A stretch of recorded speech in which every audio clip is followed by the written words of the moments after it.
You clean the wrong fan or your life. Learn to clean in 1 minute.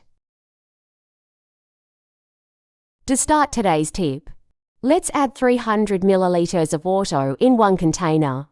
Next, we will also add a tablespoon of toothpaste. Ideally mix well until the toothpaste is completely diluted.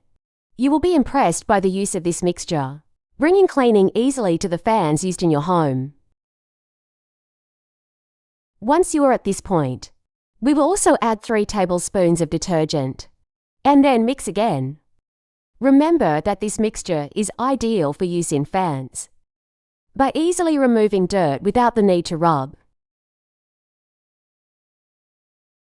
To finish, we will also add 3 tablespoons of vinegar, and then mix one last time.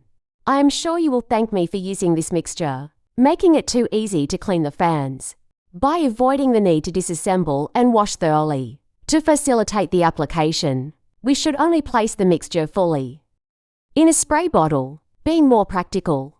To spread the mixture between the spaces of the fan, to avoid waste of the mixture, we'll only need the use of a funnel. I'm sure that every time a fan was cleaned, it was dismantling all the parts where they accumulate dust and dirt and washing manually. For the use of this tip, the best is the direct application of the mixture, and then fully cover the fan with a plastic bag, thus preventing, as soon as it turns on, prevent it from spreading all the dirt. The use of this mixture becomes perfect, mainly for all ingredients that together can remove dirt easily, and serving mainly for fans to easily expel dirt.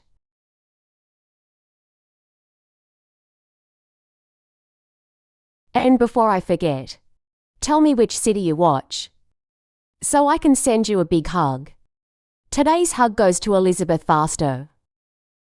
I'm glad you're enjoying our tips. The use of the plastic bag is essential to prevent dirt from spreading through the environment. Once you use this tip, if you even prefer to disassemble your fan for cleaning, the mixture we have prepared is also perfect for cleaning in the traditional way. Tell me what you think of this tip, and if you got the desired result. Thank you for watching this video so far. See you in the next video. Bye.